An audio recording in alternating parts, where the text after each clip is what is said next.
of the motherfucking morning, all you ghouls and goblins. Welcome one, welcome all to my podcast, Alexandra Unfiltered, a show where we hypothesize, theorize, and analyze all about women's rights, women's wrongs, and everything in between. I am your gracious host, Alexandra Rose, a bad bee with a law degree, simply doing what I do best. Ranting, raving, whining, and complaining. And not necessarily in that order.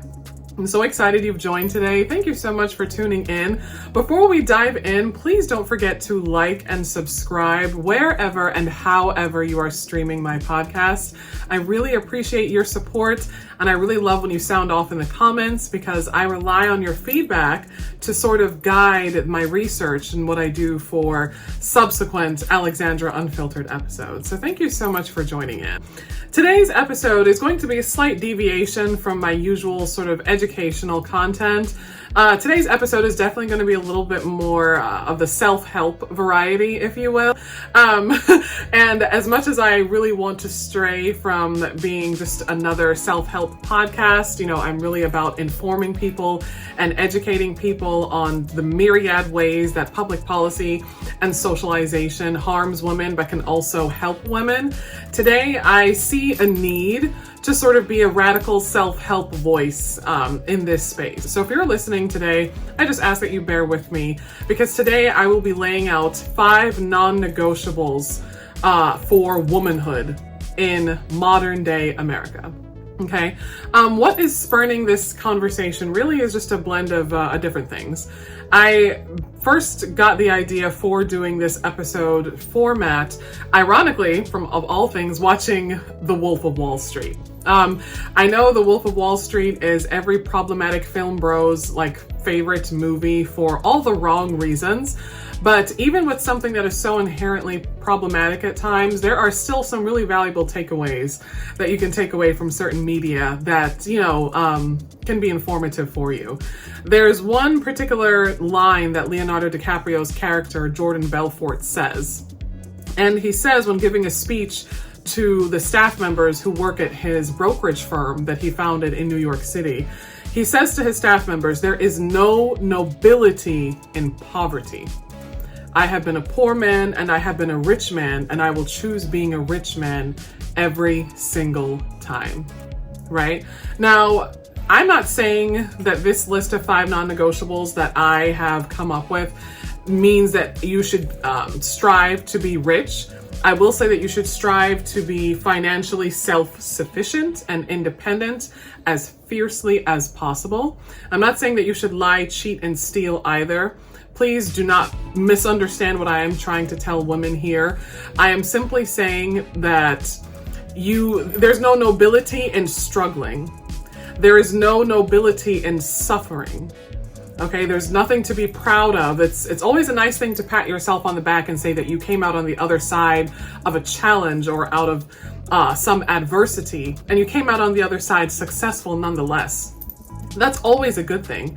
But the point is, you should not sit in the adversity. You should not sit and dwell in the challenge. You should not sit and dwell in the struggle, right? It has a time and it has a place. It has a beginning and it has an end. And when that struggle is ending, or when you are ready for that struggle or that adverse situation or circumstance to end, then that's it. You dead it, you end it, and you leave it right where it left you. Right? So that line from that character, "There is no nobility in poverty," struck me and stayed with me long after the movie finished, right? And it really left its mark on me. Because so often as women, our socialization, even from when we initially grow up as children, as girl children and families, especially families in the Black diaspora, are trained and socialized to believe that ambition is bad. We are trained and socialized to believe that wanting more, desiring better things, desiring greater things than we currently have is a bad thing. The socialization that women are often subjected to from childhood onwards is that you should be grateful for whatever your current circumstances are, however those current circumstances exist. You should be grateful and you should make do with what you have. And the implicit messaging there is that desiring more or wanting more is inherently bad, because in that desire, you're basically saying that you're not grateful for what you currently have. And that's such a lie. That's a bold-faced lie, okay? Because the two can coexist. I can be grateful and appreciative for what I currently have and for where I currently am, while still desiring to have more, while still desiring to advance or move on or move forward or upward. Those two concepts, gratefulness and ambition, are not mutually exclusive. All right, they can coexist peacefully, I might add. In fact, I would argue that gratefulness and ambition, especially as a woman, are both yin and yang. You need both of them to be a completely healed and well-rounded woman, especially in today's landscape, especially in today's political and social landscape. The reason I created this list and titled it a list of non-negotiables is because they have to be exactly that, non-negotiables. Okay, this list, these concepts have to be, there is no room for flexibility. There's zero tolerance policy for these concepts, for these things that I am going to list to you. There are 5 of them, so I certainly hope you have pen and paper at the ready. Okay. As always, if you're watching here on YouTube, I have my handy dandy iPad with my lovely stickers. I'm missing one sticker right there. I'm going to replace it. But I have my handy dandy iPad with the notes and my script at the ready. I also got a new cover for my Apple Pencil. So excited if you're watching on YouTube. It's very cute, right? So the first on my list of non-negotiables, and actually, you know what? Maybe I should go reverse order. No, let's start with a banger first, right? Radical self-worth is your foundation. That's rule number 1. That is always rule number 1. Okay? Self-worth is your value. And we have to accept that as women, we do not have to earn value to have high self-esteem. It is inherent. It is intrinsic. The same way that our human bodies are inherently human simply by existence. I don't have to earn humanity because I wake up and I am a human being with a heart and with eyes and ears and a mouth and legs and arms, etc., etc., etc. Is the same way that I am a woman with value just because I am. Right? I made this list, this item number 1 as your non-negotiable because all too often as women, we are almost brainwashed into believing that our value has to be earned in some way. So our value has to be earned by acquiring certain physical appearance, right? We have to meet certain conventionally attractive physical standards in order to be seen or to believe that we're inherently valuable. We have to earn our value in performance of femininity and the way that we serve others. So the way that we serve the men around us, the way that we serve other women, the way that we serve children, whether those children are our own or other people's children in our families, for example. The belief or the social training that you are working to unpack and that you're working to basically stigmatize or remove from your mind, the training is that your value is not inherent as a woman. It has to be earned. And typically the only way it can be earned is in service and sacrifice to other people around you. Men primarily, children next, and anyone in your immediate social circle, your family, your friends, so on and so forth. Dead that. Bury that here and now. Your value is inherent, right? And I know you're probably thinking, Alex, seriously, your podcast, now we're doing self-help topics and self-improvement. You know, I thought you were different from the others. I am still different. We'll go right back to the educational, informative content. But I have to strike while the iron is hot because right now there are so many social media conversations centering and surrounding women and womanhood and our inherent value. So right now, this topic is relevant for the time. And I have to speak on it because last time I checked, I woke up in a free country where I can do exactly that, right? Right. Radical self-worth is your foundation. Why is it radical? Because it flies in the face of every single thing society tells you you should believe about yourself. It flies in the face of every single societal patriarchal expectation, right? That's why child-free women and firstborn daughters and eldest girl children and families worked so hard and fought tooth and nail to create unique niche spaces for ourselves in internet spaces and online discourses, right? Because being a child-free woman who is loud and proud about her child-free status, being a single woman who is loud and proud about her single status, and who actively uses her agency and autonomy in service to herself and not to others, that upends all of what society tells a woman she should be. We're flipping the table over and not bothering to set it right again, because why should we? That's why it's radical, because it defies every single social and patriarchal standard of womanhood. Is that your self-worth and your value is, you believe it to be inherent, intrinsic. Okay? In a world that constantly requires your right to take up space, you have to remind yourself that I bring value to this space, to this world, to this room, to this job, to my life, to this relationship, to this friendship, to this social circle, to this circumstance, to this setting. I bring value because I am inherently valuable. I am inherently, intrinsically worthy of respect, admiration, love, longing, adequate pay, so on and so on and so on. I am worthy and I have value, and I always have been worthy and have always had value. Non-negotiable. It's radical for that very reason, right? If this episode isn't your style, if you're not really looking to listen to self-help right now, look, I totally get it. I understand it. Please feel free to listen to any of the other episodes I have in my repertoire of Alexandra Unfiltered podcast episodes or topics, right? I get it. I totally understand. This might not be your message today, but it's going to be your message at some point. Radical self-worth is your foundation. Non-negotiable. Item numero dos, number 2. You have to protect your peace the way that Uncle Sam protects Fort Knox, okay? Your peace is sacred. You have to protect it like it is a long lost artifact, like it is the Ark of Noah, or Noah's Ark from the Bible, that one artifact that has been historically, mystically, mysteriously valuable, but no one can seem to find it. The Lost Covenant, or the Lost Ark of the Covenant, or something like that. Sorry, I grew up as a preacher's kid, so you'll find me using biblical references, despite the fact that I myself am not in any way, shape, or form someone who identifies as a Christian, okay? You have to protect your peace like it's sacred. You have to protect your peace like you are standing guard at the door, and your peace is behind the door, and there's a war going on outside, and the only thing standing between your peace and you is you.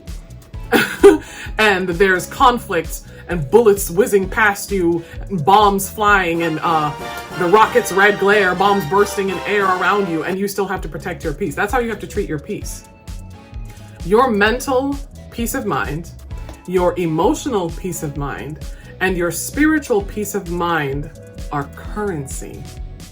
Spend them wisely. As women, anywhere we go, any space we enter that we walk into, physically, virtually even, whether we walk into that space in a role of leadership, a role of subservience, a role of romantic longing, a role of friendship, or whatever, our energy is inherently valuable. We multiply whatever is given to us. Women are some of the most strategic, long-term planners I have ever encountered. You want something done, you ask a woman to do it. You want a problem solved, you can almost ask any woman to do it, because if she does not know the answer, she will find the answer. If there is no way to get something done, she will make a way to get something done. And don't argue with me, and don't tell me, oh, well, men know how to do that too. Go start your own podcast. Go start your own platform and your own movement and your own hashtag and your own branding and all that shit. No one's stopping you. This is for the ladies. Thank you. Next. If women don't have a way to get something done, we create a way out of no way. that ingenuity, that innate desire to do, to create, to think, to feel, to be, to act is inherent to you. That is what contributes to your peace. And you have to protect it. You have to protect it from not only those who would seek to take it away from you or those who would seek to harm you. You have to practice discernment so that you will be able to discern and distinguish between those who are obvious, more obvious enemies, those who come to you with a pitchfork and horns. Again, more biblical references. I know, I'm sorry.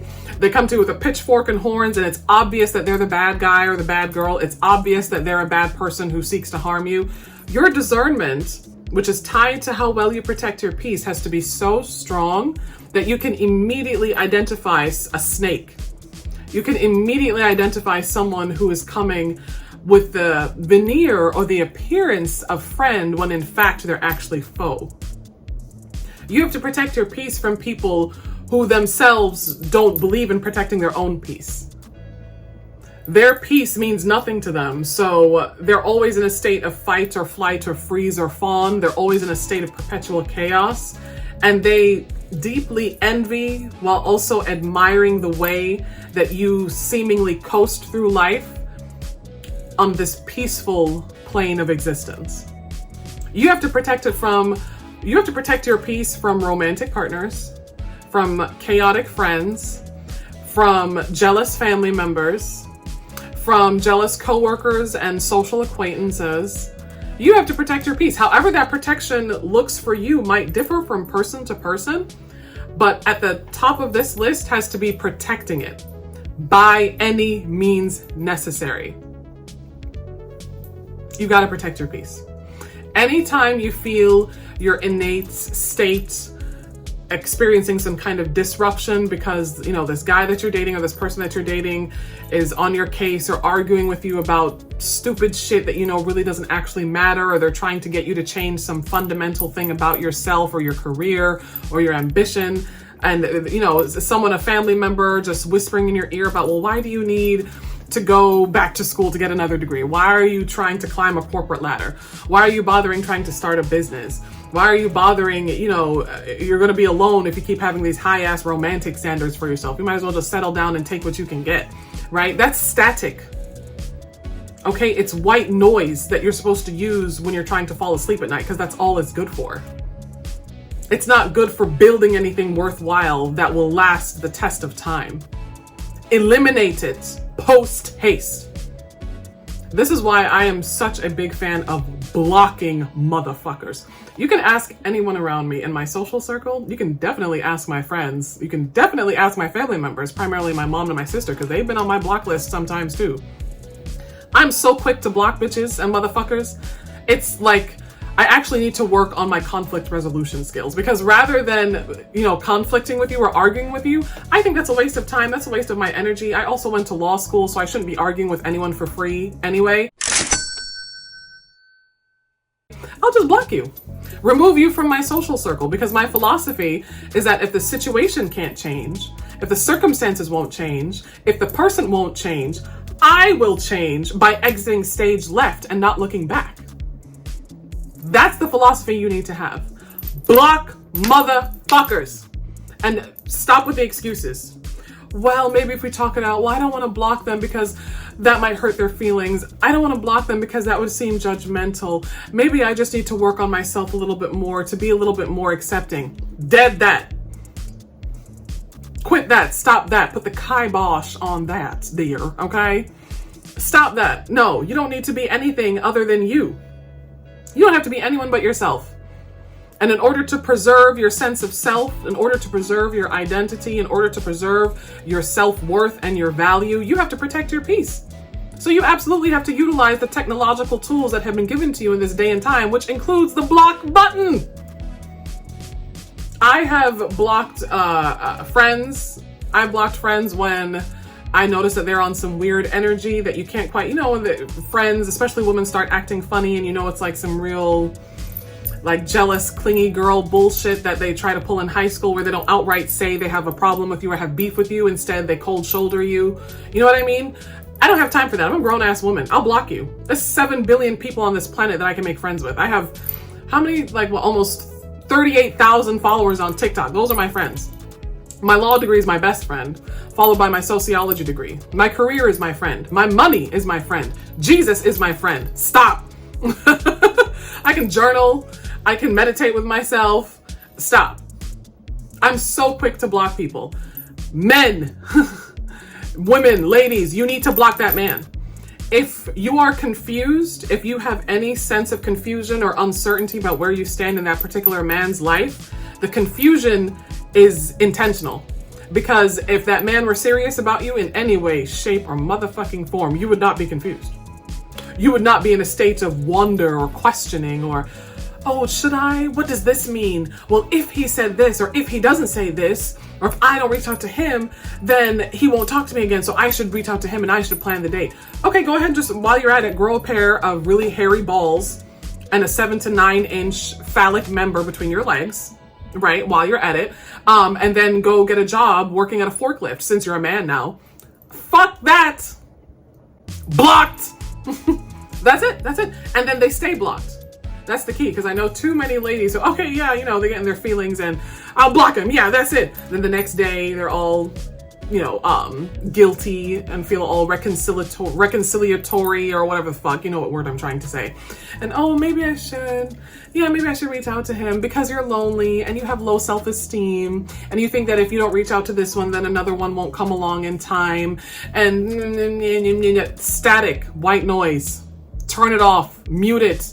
Get rid of it. Protect your peace like it's sacred. Boundaries are not optional. Boundaries are your lifeline. Zero tolerance. You need to be like the fucking military. Okay, the military disciplines service members for little things like even having the buttons on their service jackets half an inch too far apart. They're disciplined. The military court martials people for showing up late to work. That's what you need to be. You need to be your own military. Boundaries are not optional. If it drains you, if it disrespects you, if it disrupts your inner calm, it has to go. It has no place in your beautiful life. It has no place. That's it. That's all done. Okay? Non-negotiable number 3. Remember, authenticity over assimilation. With an asterisk. All right. You are not made to fit in. If you're listening to this and you find yourself nodding, or you find yourself, you were listening to it at first kind of spitefully, but now you actually can't turn it off and you find yourself wanting to end the podcast or come out of it and go listen to another podcast or something, or listen to another song just because you're mad because I'm telling you what to do and how to live your life, but you're sitting here knowing that what I'm speaking to is the truth and I'm telling you something that you need to motherfucking hear. Yeah, you weren't made to fit in. And this is especially true for us as Black women and women of color. The way that our white patriarchal supremacy here in America works is that the default definition of womanhood is whiteness. It's white femininity. It's white womanhood. It's white motherhood. That's the default definition. So by the very definition, by the very existence, us as women who are not white already live outside of that scheme, already live outside of that definition. Rather than fighting it, lean into it, right? Think about pop culture. Think about celebrity culture, right? Think about celebrities who may have the rumor mill swirling about something in their private life or something in their relationships or something like that. And the typical publicist course of action is to, come out, make a statement, deny something, or get defensive about it. The successful celebrity who wants to maintain their celebrity status, especially if they're just starting out and they haven't quite established a reputation just yet, the successful celebrity or notable person leans into it rather than denying it, right? So they're the person who will respond with some cheeky social media post, or they'll hint at it in like an interview or something, rather than getting defensive about it or leaning away from it or shying away from it, right?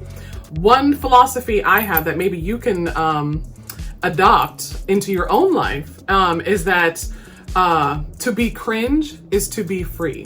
And shout out to the young people on social media who say that. To be cringe is to be free. Okay? Rather than shying away from the bits of yourself that you're a little self-conscious about, or that you may feel humiliation or embarrassment around, lean into it. Kind of like how in law school, they train us when we're taking our evidence class, which is like one of the hardest classes you'll take in law school. They tell us that if you are the attorney representing the person who has some bad facts around them, like say they have some unfavorable thing about them, it's your responsibility to front that bad information first. It's your responsibility to be the first party that introduces that not so favorable thing about your client so that you can get it out of the way, right? And so that you have the power now to control and direct the narrative when you say the bad thing first, when you say the weird thing out loud, when you say the cheeky, humiliating thing out loud, when you address the elephant in the room first, then you have the power now to control the narrative. That's how I practice that myself, with authenticity over assimilation, right? So for example, I used to be self-conscious about the fact that because of life adversity, I naturally gained weight. I gained over 100 pounds over the course of 7 years from stress, right? These things happen, right? I used to be self-conscious about it. Now, no. I front it first. Like, yeah, I'm a big, beautiful woman. I'm plus size and proud. Okay, I have a round, juicy backside. I have double D breasts. I have a nice indented waist. And yes, I have a fupa, but it's for resting my man's head on when he's going to town and taking care of me and satisfying my physical needs. My rich, handsome, kind, large phallic member having man who is tall and built like a rugby player. Manifestation, right? You lean into those things, right? So I'm a bad bee with a law degree. I'm not a licensed attorney because I failed the bar exam twice, right? But I front that. I'm a bad bee with a law degree. By law, I can't advertise myself as someone who is an attorney because that's actually a crime, the unauthorized practice of law. So if you are not a licensed attorney, you can't call yourself an attorney. However, I can call myself a lawyer because I have a Juris Doctor. It is a doctoral level professional degree. So I am a bad bee with a law degree through and motherfucking through. No one can take that away from me. No bar exam failure, no attorney who, they build the entirety of their attorney identity on being an attorney over everyone else. Fuck you. Unless you're Jeffrey Feiger or unless you're some big name multimillionaire attorney. Anyway, shut the fuck up. You're not even doing anything with your law license that you should be doing. Sit down and go play. You're big fish in a small pond. Fuck off. I, however, am a bad bee with a law degree, and I do something with said law degree and with my foul mouth, right? Because that is who I authentically am as a person and as a woman. So whether it's your hair, your voice, your story, your truth, your appearance, your background, your education, your career choice, your motherhood, your divorce status, whatever, own it. Own it completely and fully. Why? Because power lies in being yourself in every room you enter, no matter what. That's where the power is. Power over you wrestling your self-identity and your self-worth, right? Why I initially said it's authenticity over assimilation with an asterisk is because your discernment will tell you when there are times where you have to, just to survive, you have to assimilate for that time or for that space. You have to assimilate and you have to sort of go along to get along just because you need to survive. So there are times where you slightly maybe have to alter your appearance for the sake of, for example, landing a job, right? Or for, getting into a certain room to meet someone, right? You sort of have to, I don't want to say you have to alter yourself as much as you have to maybe revise, I should say, the way that you express yourself. Just for survival's sake. There are some times when that has to happen, and that is a-okay. Okay, that is perfectly okay, because when you get past it and you're on the other side of whatever you have to survive, that feeling, that sense of accomplishment, that sense of achievement, that sense of triumph and victory, nothing quite like it. It's like a drug. It's powerful. It's potent. Okay, authenticity over assimilation with an asterisk. Non-negotiable number 4, financial independence or bust. Listen to me and listen to me very clearly, heterosexual woman. A man is not a plan. Say it, repeat it, write it down, tattoo it on yourself, put it in lipstick on your mirror that you see every morning when you get up and get dressed.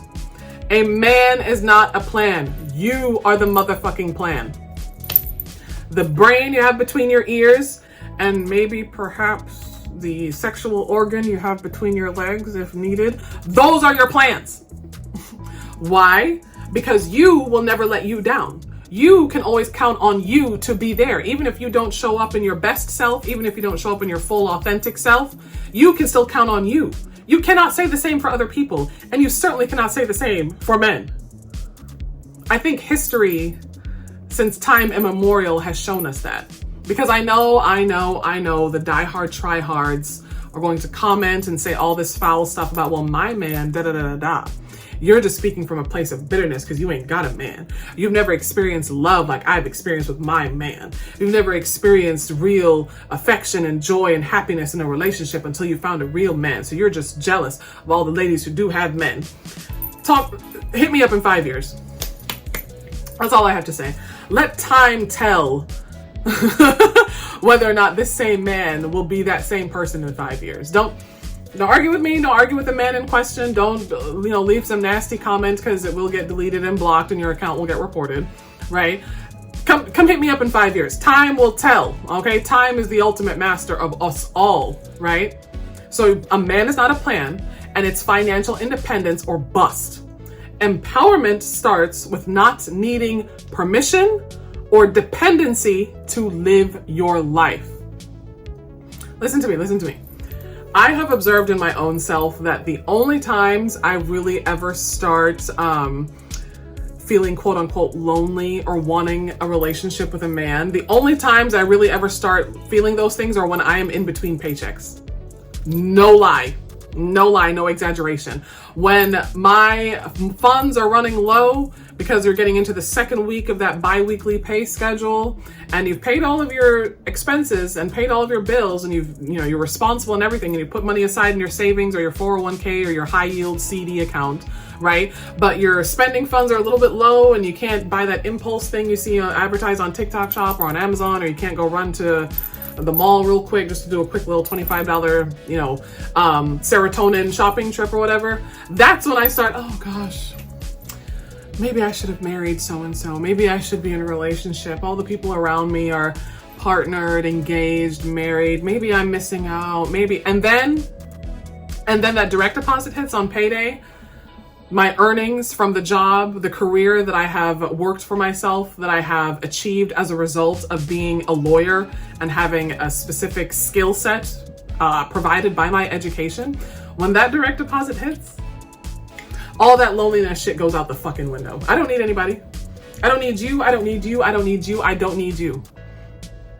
I don't need anybody. I need to pay these bills and go shopping. I need to pay these bills and do a little impulse buy or 5 at TJ Maxx, Burlington, Marshalls, Ulta. Then get myself a little drinky drink. Then maybe take myself to the movies and take myself on a sushi date. And then maybe stop at the beauty supply too, because the beauty supply really is such an underrated place to find cute stuff. Like wherever your local beauty supply is, not Sally's, an actual beauty supply, if you know, you know. Very underrated place to find cute accessories in addition to like hair products and whatnot. And also makeup products. Don't sleep on the beauty supply eyeliners and eyebrow pencils and lip glosses. But financial independence or bust, because empowerment starts with not needing permission to live and not having to be dependent on someone. It's always nice to be partnered with someone who enriches your life materially, financially, and emotionally. It's always nice to have a helpmeet, to have a partner. It's always nice to be in love with a man who loves you physically and financially and provides in addition to protecting and meeting all of your mental and emotional needs. That is delightful. There's nothing quite like it. We're human beings. That's what we live for, right? It's nice to have, but it should be an addition to your life. It should not be the sole thing which your life is dependent upon. Because men are people and people change, right? Yes, that man is your provider, protector today. Tomorrow, he could be a different person. And stop acting like it can't happen or it won't happen to you. Stop it. Because men tell their own daughters, hey, get your money, get your education, and be independent. Men tell their own daughters that. Fathers tell their own daughters that. So why are you not telling yourself that? That man could be a different person tomorrow. He could, even if he's not a different person, even if he's a person who wants to provide and protect, what if he loses his job? What if he starts being unfaithful to you and wants to provide and protect for this new woman? What if he becomes addicted to substances? What if he becomes addicted to alcohol? What if he comes out of the closet after 15, 20 years of marriage or partnership and all of a sudden he's actually not even the same sexual orientation he was when you began dating him? These things happen. Ask any family law attorney or divorce attorney.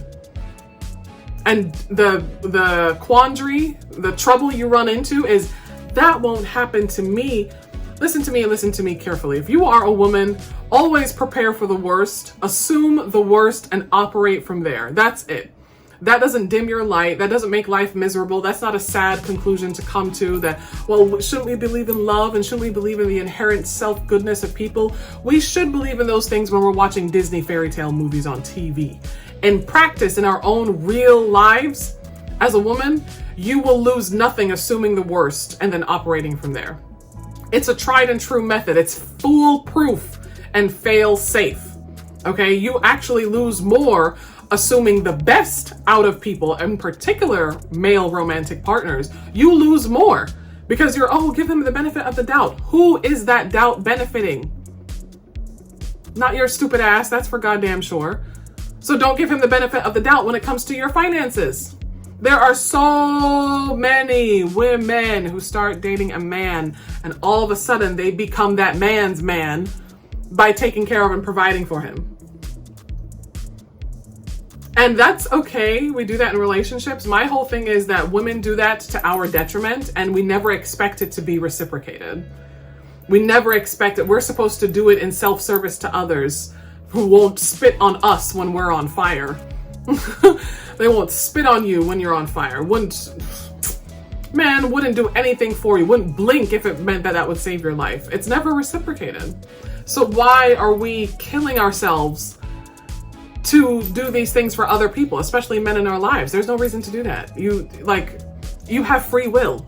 And I know it's not that simple. I know human relationships are complicated.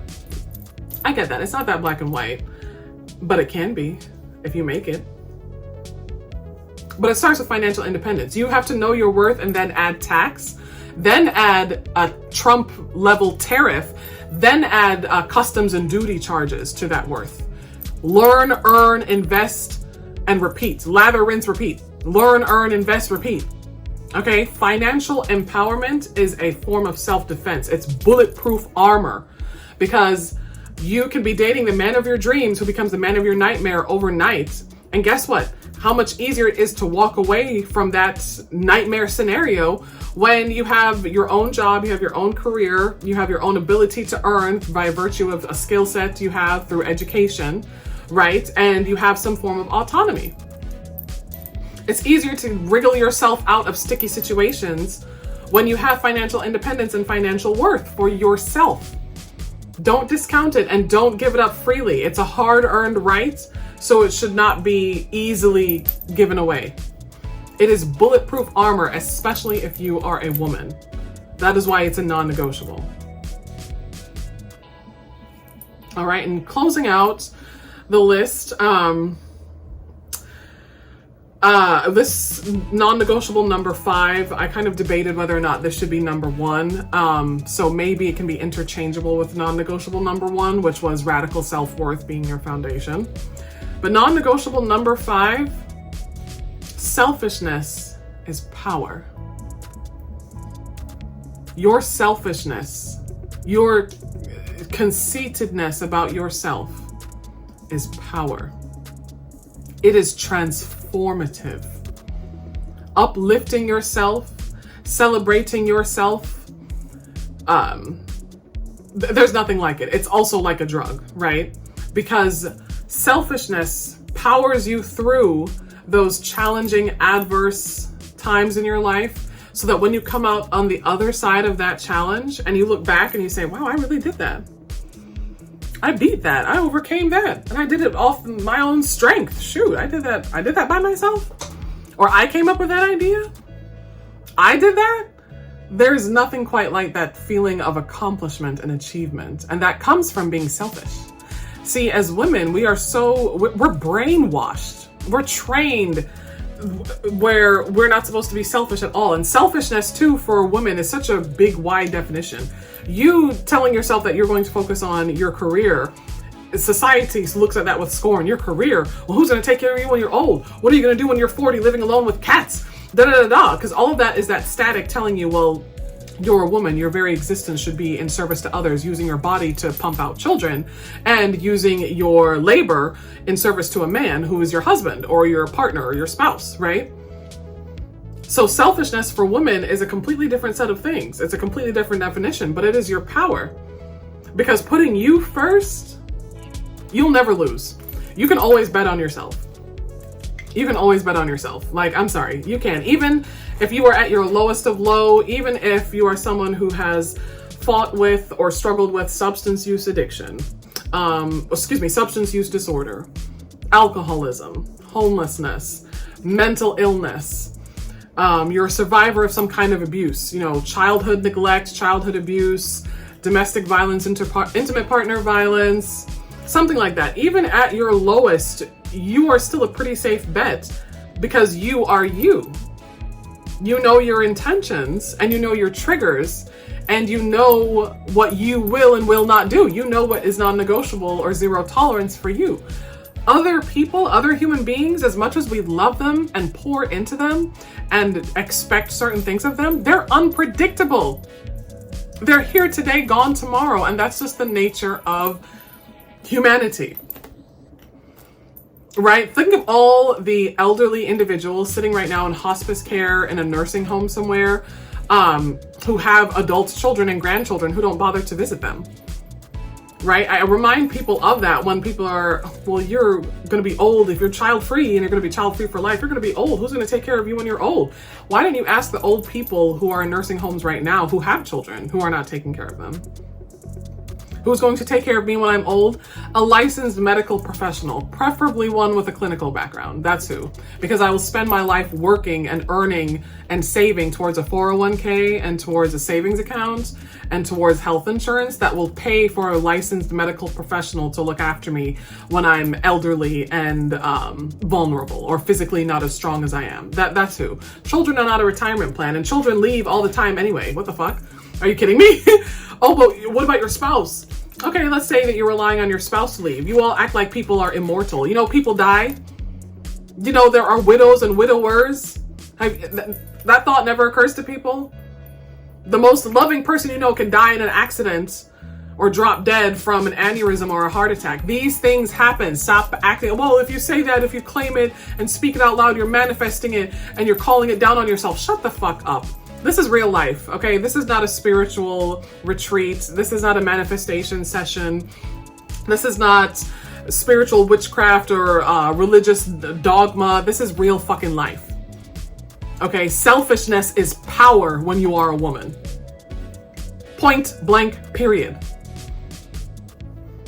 And those are my 5 non-negotiables for womanhood, right? I wanted to strike while the iron is hot. I wanted to discuss this topic while our current political and social climate called for it, because I saw a need in the women in my spaces for just sort of a shorthand kind of go-to doctrine that they can abide by, that's easy to understand and is easily applicable to every single life scenario. This list of non-negotiables is adaptable and it's flexible to applying towards your goals for personal improvement, for career ambitions, for romantic desires, for improvement of familial relationships, for improvement of your friendships, what the fuck ever. Right? I see a need for it because so much of our socialization as women is that we are trained to have low self-esteem and low self-worth, to thus make it easier for society to get what they want out of us for free, basically. Right? I have said before, I have no problem being married to a very wealthy man and like, I'm a stay-at-home mom or I'm a well-kept stay-at-home wife or something like that, as long as what I am getting in return would be equal to myself being a single, high-powered career woman, right? If I'm married to a wealthy man and we have an ironclad marital contract in place through an ironclad prenuptial agreement of some kind that dictates what would happen in the event the marriage dissolved and I'm not left out on my ass after decades of marriage and being out of the workforce and thus having no skills with which to earn income to keep a roof over my head. If I'm going into that kind of situation or that kind of marriage where I'm a rich socialite wife basically who doesn't work for a living, wonderful, I love that. I wouldn't mind that. Where's the contract though? Before we sign this marriage certificate and agree to be lawful husband and wife, where's the contract? Where's the prenuptial agreement? I love prenuptial agreements. I don't care what anyone says about, oh, well, if you sign a prenup, then basically you're admitting that you will get divorced one day. Okay, if that's how you want to look at it. A wise man taught me that opinions are like gifts, and you don't have to accept every gift. You don't have to like, you don't like every gift that's given to you, right? That's how you should treat opinions. So if that's your opinion about prenuptial agreements, that's fine, that's fair. More power to you. As for me and mine, we're drafting a prenuptial agreement that each of our legal teams have reviewed and negotiated. Sorry, not sorry. People are unpredictable and you have to protect yourself and protect your assets, especially when you are a woman. I fully believe that any group, two people looking to become married to one another, this is a really controversial kind of belief, but if you're looking to marry someone, the first thing you should do is not go to a marriage counselor. The first thing you should actually do is consult a divorce attorney. The first thing you should do is consult a family law attorney with at least 25 years of experience in divorces. That's the first thing you should do, and ask yourself, in the event that we fall out of love, in the event that one of us becomes unfaithful, in the event that one of us just decides, I can't do this anymore, typically what happens in that scenario? That's the first person you should consult. But that's just me. I understand that's controversial. I understand that that's not the ideal way to approach a marriage, a relationship where you say you love this person no matter what, and well, that would never happen, or we would work through it together because we love each other so much. Love isn't always enough sometimes, guys. When you're in a romantic relationship with someone, sometimes love by itself is not enough. Sometimes it's just not enough, and that's okay. We're human. That's okay. I certainly hope this episode has been informative. I hope it has been educational, and I hope it has left a positive impact on you as a woman. All right. This list, these 5 non-negotiables, you can replay this episode, you can share it. I hope you were taking notes at least. I want you to carry this list with you. I want you to nail it to your front door the way that Martin Luther nailed his thesis to the door of the Catholic Church and began thus the Reformation, right? I want you to tattoo it onto your brain, okay? I want you to write it in lipstick on your mirror, whichever mirror you use to get dressed or to wind down for the night when you're going to bed. I want you to write it down and repeat it out loud. Radical self-worth is your foundation. Protect your peace like it's sacred. Authenticity over assimilation with an asterisk. Financial independence or bust. And selfishness is power. Those are your non-negotiables. 0 tolerance. No ifs, ands, or buts, no excuses, no flexibility, no room for adaptation. That's it. That's all. I hope this has helped you. I really do. And I hope that as you go on this lifelong journey of unpacking all of the patriarchal expectations that are forced upon us women, I hope that you give yourself grace. And I hope that you give yourself the same empathy and compassion that you give to others around you. I hope that you swoop in to save yourself the same way you swoop in to save others. I certainly hope you do. And I hope that you are kind to yourself and that you are forgiving of yourself, even on your days when you don't live up to your own full potential. We only have this one life.